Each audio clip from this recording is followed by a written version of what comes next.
ਆਪਾਂ ਨੈਕਸਟ ਕਰ ਰਹੇ ਸੀਗੇ ਡੋਪਿੰਗ ਚੈਪਟਰ ਨੰਬਰ 10 10.5 ਦੇ ਵਿੱਚ ਨੈਕਸਟ ਆਪਣਾ ਈ ਪਾਰਟ ਹੈਗਾ ਜੀ ਨਾਰਕੋਟਿਕਸ ਦੇ ਵਿੱਚ ਸਾਰੀਆਂ ਡਰੱਗਸ ਆ ਜਾਂਦੀਆਂ ਨੇ।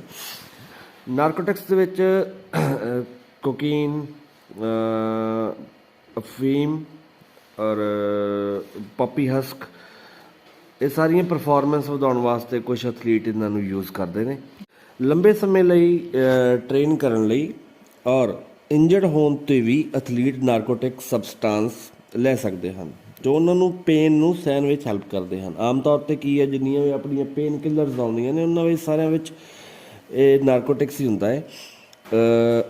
Band narcotics for example morphine, heroin ਬਣਾਉਣ ਵਾਲੇ ਮੈਥੋਡੋਨ, ਪੇਨ ਕਿਲਰ, ਕੋਡੀਨ, ਇਹ ਸਭ ਖਤਰਨਾਕ ਹੋ ਸਕਦੇ ਹਨ ਕਿਉਂਕਿ ਐਥਲੀਟ ਟ੍ਰੇਨਿੰਗ ਜਾਰੀ ਰੱਖਣ ਲਈ ਇੰਜਰੀ ਦੇ ਦੌਰਾਨ ਜਦੋਂ ਜਾਰੀ ਰੱਖਦਾ ਹੈ ਤਾਂ ਓਵਰ ਯੂਜ਼ ਇੰਜਰੀ ਹੋਣ ਕਾਰਨ ਉਹਨੂੰ ਪ੍ਰੋਬਲਮ ਆ ਸਕਦੀ ਹੈ। ਨਾਰਕੋਟਿਕਸ ਮੀਨ ਨੀਂਦ ਨਹੀਂ ਆਉਂਦੀ। ਨਾਰਕੋਟਿਕਸ ਜ਼ਿਆਦਾ ਯੂਜ਼ ਕਰਨ ਨਾਲ ਆਪਾਂ ਨੂੰ ਕੀ ਹੈ, ਨੀਂਦ ਨਹੀਂ ਆਉਂਦੀ ਗੀ। ਐਥਲੀਟ ਦੇ ਮੈਂਟਲ ਫੰਕਸ਼ਨਿੰਗ ਨੂੰ ਵੀ ਵਿਗਾੜ ਸਕਦਾ ਹੈ। ਉਹ ਪੋਟੈਂਸ਼ੀਅਲੀ ਅਡਿਕਟਿਵ ਹੋ ਜਾਂਦੇ ਆ। ਆਮ ਤੌਰ 'ਤੇ ਲੋਕ ਇਹਨਾਂ ਚੀਜ਼ਾਂ ਦੇ ਅਡਿਕਟ ਹੋ ਜਾਂਦੇ ਆ। ਅੱਗੇ ਆ ਗਿਆ ਜੀ ਡਿਊਰੇਟਿਕਸ, ਜਿਸ ਨੂੰ ਕਈ ਵਾਰ ਵਾਟਰ ਪਿਲਸ ਵੀ ਕਿਹਾ ਜਾਂਦਾ ਹੈ। ਇਹ ਡਰੱਗਸ ਹਨ ਜਿਵੇਂ ਫਿਊਸਾਈਮਾਈਡ, ਕਲੋਰੋਥਾਈਸਾਈਡਸ ਐਂਡ ਹਾਈਡਰੋਕਲੋਰੋਥਾਈਜ਼ਾਈਡਸ। ਇਹਨਾਂ ਦਾ ਪਰਪਸ ਬਾਡੀ ਨੂੰ ਐਕਸੈਸ ਵਾਟਰ ਨੂੰ ਰਿਮੂਵ ਕਰਨਾ, ਜਿੰਨੀ ਆਪਣੀ ਬਾਡੀ ਦੇ ਵਿੱਚ ਵਾਟਰ ਆ ਇਹਨੂੰ ਰਿਮੂਵ ਕਰਨਾ। ਹਾਲਾਂਕਿ ਇਸ ਟਾਈਪ ਦੇ ਡਿਊਰੇਟਿਕਸ ਇਹ ਵੱਖਰੇ ਵੇ ਨਾਲ ਕਰਦੇ ਹਨ। ਡਿਊਰੇਟਿਕਸ ਦੀ ਵਰਤੋਂ ਪਰਫਾਰਮੈਂਸ ਵਧਾਉਣ ਲਈ ਨਹੀਂ ਕੀਤੀ ਜਾ ਸਕਦੀ। ਉਹਨਾਂ ਦੀ ਪਰਫਾਰਮੈਂਸ 'ਤੇ ਨੁਕਸਾਨਦੇਹ ਇਫੈਕਟ ਪੈ ਸਕਦੇ ਹਨ ਕਿਉਂਕਿ ਉਹ ਡੀਹਾਈਡਰੇਸ਼ਨ ਦੇ ਕਾਰਨ ਬਣਦੇ ਹਨ। ਡਿਊਰੇਟਿਕਸ ਦੀ ਵਰਤੋਂ ਦੋ ਰੀਜ਼ਨ ਕਰਕੇ ਕੀਤੀ ਜਾਂਦੀ ਹੈ।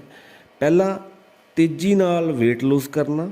ਸਪੋਰਟਸ ਜਿਨ੍ਹਾਂ ਵਿੱਚ ਐਥਲੀਟ ਨੂੰ ਵੇਟ ਲਿਮਟ ਦੇ ਅੰਦਰ ਹੁੰਦਾ, ਵੇਟ ਦੇ ਲਿਮਟ ਕੈਟਾਗਰੀ ਹੁੰਦੀ ਹੈ, ਉਹਨਾਂ ਨੂੰ ਇਹ ਜ਼ਿਆਦਾ ਜ਼ਰੂਰਤ ਪੈਂਦੀ ਹੈ। For example boxer, jockeys illegal substance ਦੀ ਮੌਜੂਦਗੀ ਵਿੱਚ ਡਾਇਲੂਟ ਕੀਤਾ ਜਾਂਦਾ ਹੈ। ਇਹ ਆਪਣੀ ਬਾਡੀ ਲਈ ਵੀ ਨੁਕਸਾਨਦੇਹ। ਜਿਵੇਂ ਕਬੱਡੀ ਖੇਡਦੇ ਆਮ ਤੌਰ 'ਤੇ, ਬਾਕਸਿੰਗ ਕਰਦੇ ਆ, ਉਹਨਾਂ ਵਿੱਚ ਵੇਟ ਦੇ ਕੈਟਾਗਰੀਜ਼ ਹੁੰਦੀਆਂ, ਉਹਨਾਂ ਦੇ ਅੰਡਰ ਆਉਣ ਲਈ ਇਹ ਚੀਜ਼ਾਂ ਦਾ ਇਹਨਾਂ ਦਾ ਯੂਜ਼ ਕੀਤਾ ਜਾਂਦਾ। ਨੰਬਰ ਜੀ ਹੈਗਾ ਜੀ ਕੈਨਾਬੋਲਾਈਡਸ। ਕੈਨਾਬੋਲਾਈਡ ਇੱਕ ਕੰਪਾਊਂਡ ਹੈ ਜੋ ਮੈਰਿਜੁਆਨਾ ਪਲਾਂਟ ਵਿੱਚ ਹੁੰਦਾ ਹੈ ਅਤੇ ਇਹ ਇੱਕ ਪ੍ਰੋਡਕਟ ਹੈ। ਕੈਨਾਬਿਨੋਇਡਾਈਡਸ ਕੰਪਾਊਂਡ ਵਿੱਚ ਇੱਕ ਸਬਸਟੈਂਸ ਹੁੰਦਾ ਹੈ ਜਿਸ ਨੂੰ THC ਕਿਹਾ ਜਾਂਦਾ ਹੈ, ਜਿਸ ਵਿੱਚ ਸਾਈਕੋਐਕਟਿਵ ਪ੍ਰੋਪਰਟੀਜ਼ ਹੁੰਦੀਆਂ ਹਨ। ਲੰਗਸ ਦੇ THC ਦੀ ਫਾਸਟ ਅਬਜ਼ੌਰਪਸ਼ਨ ਰੇਟ ਦੇ ਕਾਰਨ ਕੈਨਾਬੋਲਾਈਡ ਦੀ ਤੇਜ਼ੀ ਨਾਲ ਸ਼ੁਰੂਆਤ ਹੁੰਦੀ ਹੈ। ਸੈਂਟਰਲ ਨਰਵਸ ਸਿਸਟਮ ਤੋਂ ਅਫੈਕਟ 4 ਤੋਂ 6 ਘੰਟੇ ਦੀ ਡਿਊਰੇਸ਼ਨ ਦੇ ਨਾਲ 20 ਮਿੰਟ ਦੇ ਅੰਦਰ ਸਪਸ਼ਟ ਹੁੰਦਾ ਹੈ। ਇਹ ਜਦੋਂ ਆਪਾਂ ਵਰਤੋਂ ਕਰਦੇ ਹਾਂ। ਵਰਤੋਂ ਤੋਂ ਬਾਅਦ 1 ਵੀਕ ਤੱਕ ਕੈਨਾਬੋਲਾਈਜ਼ ਨੂੰ ਕਦੇ ਕਦਾਈ ਯੂਜ਼ਰ ਦੇ ਯੂਰਨ ਵਿੱਚ ਡਿਟੈਕਟ ਕੀਤਾ ਜਾ ਸਕਦਾ ਹੈ। ਰੈਗੂਲਰ ਯੂਜ਼ਰ ਲਈ ਇਹ ਬਹੁਤ ਲੰਬਾ ਸਮੇਂ ਤੱਕ ਪਤਾ ਲਗਾਇਆ ਜਾ ਸਕਦਾ ਹੈ। ਲੰਬੇ ਸਮੇਂ ਤੱਕ ਵਰਤੋਂ ਨਾਲ ਮੋਟੀਵੇਸ਼ਨਲ ਸਿੰਡਰੋਮ ਦਾ ਕਾਰਨ ਬਣਦਾ ਹੈ, ਜਿਸ ਨਾਲ ਯੂਜ਼ਰ ਨੂੰ ਫੋਕਸ ਕਰਨ ਵਿੱਚ ਪ੍ਰੋਬਲਮ ਆਉਂਦੀ ਹੈ। ਕੈਨਾਬੋਲਾਈਡ ਦੇ ਵਿੱਚ ਇਹੀ ਇੱਕ ਪ੍ਰੋਬਲਮ, ਆਪਾਂ ਜਿਹਨੂੰ ਡਿਟੈਕਟ ਕਰਨਾ ਵਾ ਕਮ ਸੇ ਕਮ 1 ਵੀਕ 7 ਦਿਨਾਂ ਦੇ ਵਿੱਚ ਆਪਾਂ ਉਹਦਾ ਯੂਰਨ ਸੈਂਪਲ ਲੈ ਕੇ ਤਾਂ ਆਪਾਂ ਉਹਨੂੰ ਡਿਟੈਕਟ ਕਰ ਸਕਦੇ ਹਾਂ ਬੜੇ ਨੋਰਮਲੀ। ਨੈਕਸਟ ਜਿਹੜਾ ਸੈਕਿੰਡ ਪਾਰਟ ਇਹਦਾ ਹੈਗਾ physical method. Blood doping, jean doping physical method ਨਾਲ ਹੁੰਦੀ ਹੈ। ਜਿਵੇਂ ਪਹਿਲਾ ਹੈਗਾ ਜੀ ਬਲੱਡ ਡੋਪਿੰਗ। ਬਲੱਡ ਟਰਾਂਸਫਰਮੇਸ਼ਨ ਦੁਆਰਾ ਰੈੱਡ ਬਲੱਡ ਸੈਲਸ ਨੂੰ ਇਨਕਰੀਜ਼ ਕਰਨ ਦਾ ਪ੍ਰੋਸੈਸ ਹੈ। ਬਲੱਡ ਡੋਪਿੰਗ ਇਨਕਰੀਜ਼ ਕਰਦੀ ਹੈ ਹੀਮੋਗਲੋਬਿਨ ਨੂੰ, ਜੋ ਐਥਲੀਟ ਦੀਆਂ ਮਸਲਸ ਨੂੰ ਇਨਕਰੀਜ਼ ਕਰਨ ਲਈ O2 ਫਿਊਲ ਦੀ ਵਧੇਰੇ ਮਾਤਰਾ ਅਲਾਓ ਕਰਦਾ ਹੈ। ਇਹ ਸਟੈਮਿਨਾ ਐਂਡ ਪਰਫਾਰਮੈਂਸ ਵਿੱਚ ਇੰਪਰੂਵਮੈਂਟ ਕਰ ਸਕਦਾ ਹੈ, ਖਾਸ ਕਰਕੇ ਲੌਂਗ ਡਿਸਟੈਂਸ ਇਵੈਂਟਸ ਦੇ ਵਿੱਚ। ਦੂਸਰਾ ਹੈਗਾ ਜੀ ਜੀਨ ਡੋਪਿੰਗ। ਇਹ ਸੈੱਲ, ਜੀਨ, ਜੈਨੇਟਿਕ ਐਲੀਮੈਂਟ ਔਰ ਜੀਨ ਦੇ ਮੋਡੀਫਿਕੇਸ਼ਨ ਦੇ ਪਰਫਾਰਮੈਂਸ ਨੂੰ ਇੰਪਰੂਵਮੈਂਟ ਦੀ ਕਪੈਸਿਟੀ ਰੱਖਣ ਵਾਲੇ ਦੇ ਐਕਸਪ੍ਰੈਸ਼ਨ ਹੁੰਦੇ ਆ। ਇਹ muscle growth, blood production, endurance, pain resistance ਨੂੰ ਇਨਕਰੀਜ਼ ਕਰਦਾ ਹੈ।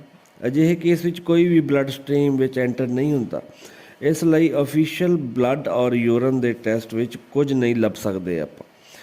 ਕੁਝ ਵਾਇਰਸ ਔਰ ਆਰਗਨਸ ਨੂੰ ਟਾਰਗੇਟ ਬਣਾਉਂਦੇ ਹਨ, ਜਿਵੇਂ ਕਿ ਕਿਡਨੀ, ਲਿਵਰ, ਇਹਨਾਂ ਏਰੀਆਜ਼ ਵਿੱਚੋਂ ਲਏ ਗਏ ਸੈਂਪਲ ਤੋਂ ਪਤਾ ਲਗਾਇਆ ਜਾਂਦਾ। ਸਿਰਫ ਆਪਾਂ ਕਿਡਨੀ ਅਤੇ ਲਿਵਰ ਦੇ ਵਿੱਚੋਂ ਸੈਂਪਲ ਲੈ ਕੇ ਹੀ ਪਤਾ ਲਾ ਸਕਦੇ ਹਾਂ ਵੀ ਜੀਨ ਡੋਪਿੰਗ ਦਾ।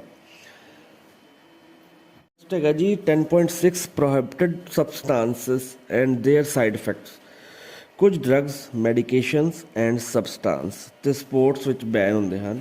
ਵਰਲਡ ਡੋਪਿੰਗ ਏਜੰਸੀ, ਜਿਹਨੂੰ ਵਾਡਾ ਕਿਹਾ ਜਾਂਦਾ ਵਾ, WADA, ਐਨੂਅਲੀ ਇਹਨਾਂ ਪ੍ਰੋਹਿਬਿਟਡ ਸਬਸਟਾਂਸ ਔਰ ਮੈਥਡ ਦੀ ਲਿਸਟ ਅਪਡੇਟ ਕਰਦੀ ਰਹਿੰਦੀ ਹੈ। ਕਿਸੇ ਵੀ ਸਬਸਟਾਂਸ ਔਰ ਮੈਥਡ ਦੀ ਮਨਾਹੀ ਲਈ ਇਸ ਨੂੰ ਹੇਠ ਲਿਖੀਆਂ 3 ਕੰਡੀਸ਼ਨ ਵਿੱਚੋਂ 2 ਨੂੰ ਪੂਰਾ ਕਰਨਾ ਲਾਜ਼ਮੀ ਹੁੰਦਾ ਹੈ।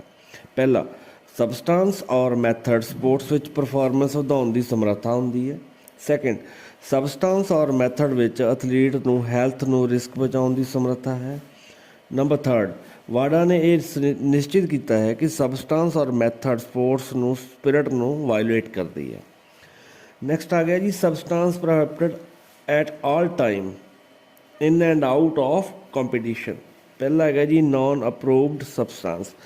ਹਿਊਮਨ ਥੈਰੇਪੀਟੀਕਲ ਵਰਤੋਂ ਲਈ ਕਿਸੇ ਵੀ ਗੌਰਮੈਂਟਲ ਰੈਗੂਲੇਟਰੀ ਹੈਲਥ ਅਥਾਰਟੀ ਦੁਆਰਾ ਕਰੰਟ ਅਪਰੂਵਲ ਦੇ ਬਿਨਾਂ ਕੋਈ ਵੀ ਫਾਰਮਾਸੋਜੀਕਲ ਸਬਸਟਾਂਸ ਆਪਾਂ ਯੂਜ਼ ਨਹੀਂ ਕਰ ਸਕਦੇ ਐਟ ਏ ਟਾਈਮ, ਜਿਵੇਂ ਕਿ pre clinical, clinical development, under drugs, design drugs, veterinary ਦੀ ਵਰਤੋਂ ਲਈ ਅਪਰੂਵਲ ਚਾਹੀਦਾ ਹੁੰਦਾ ਹੈ।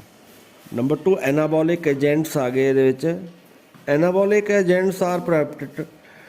ਪਹਿਲਾ ਹੈਗਾ ਜੀ ਐਨਾਬੋਲਿਕ ਐਂਡਰੋਜੈਨਿਕ ਸਟੀਰਾਇਡਸ, ਜਿਹਨੂੰ AAS ਕਿਹਾ ਜਾਂਦਾ ਵਾ।